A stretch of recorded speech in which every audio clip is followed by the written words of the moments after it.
Uber is an international online transportation company headquartered in San Francisco, California. Uber can be accessed by anyone on any mobile device. It has 15.8 monthly active users and 160,000 Uber drivers. Uber began as a simple taxi service, but has evolved into a wide variety of different services to help consumers of all kinds. Uber has become a part of people's daily lives and is starting to change the way that people interact with each other. Our goal is to see what people think about this change and what people think about Uber as a whole.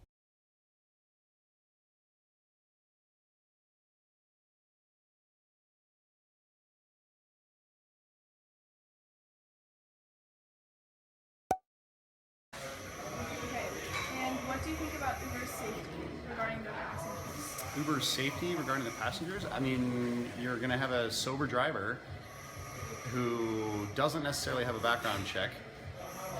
I'm not worried about it, I guess. And there's tracking, like, there should be a profile of who your driver is. I guess I'm not worried about it.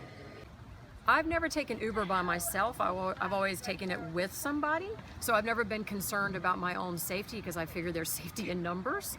I think that by and large, Uber is probably very safe. And I think that they probably do vet their drivers pretty carefully, especially after the past history or concern about it. So I'm not worried about my personal safety when I take Uber.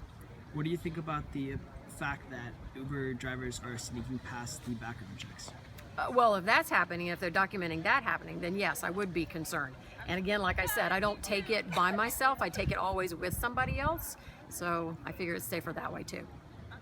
Recently, the other day, I heard something about like not protecting their users' privacy, so they have problems like some Uber drivers like stalking their clients, and I don't really know if there's much of. I just heard a little blip about that. I haven't really seen any numbers. I don't know how widespread that is, but mostly.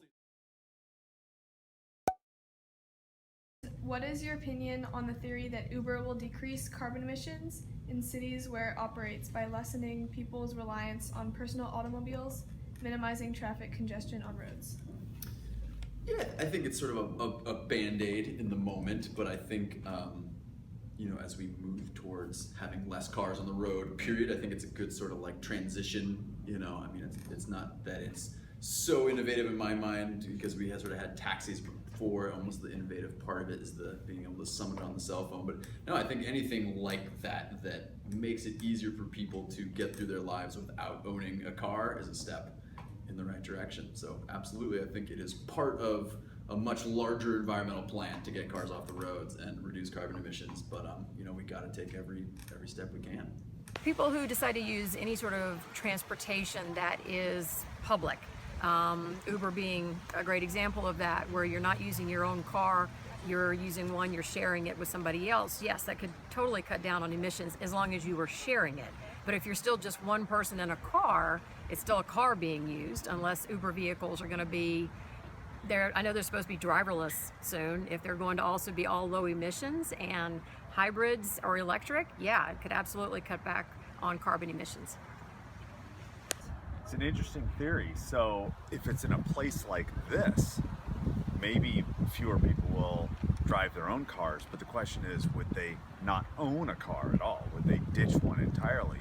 In a place like Manhattan, for example, where a lot of people don't own cars already, would they shift away from public transportation to Uber, which means carbon emissions would actually go up, because then they're cruising around in an individual car as opposed to riding the bus or the train with everybody else? Yeah. Don't know. What do you think of Uber creating 20,000 new jobs a month? I feel like it's great to employ people. However, I feel like Uber's also going towards driverless cars, which means, like, I think overnight, like, all those people they're employing and become dependent are going to be unemployed and out of luck. Mostly it's the labor conditions, and that Uber drivers are not getting sort of the right pay and working conditions that you would hope in in something that is so sort of hot on the scene. It's like obviously a lot of people are using it. I'm sure Uber's making a lot of money. So the question is sort of why isn't that trickling down to their workers a little bit better? So it sounds great on paper, but what I've read is that those are not necessarily a high quality job, both in terms of lifestyle, because you are a part-timer, and you're also not getting 20,000 jobs with 20,000 sets of health benefits. You're getting 20,000 part-time jobs that people are stringing together with another part-time job to try and come up with enough income to make a living. So are they really 20,000 awesome jobs, or are they 20,000 get-by jobs?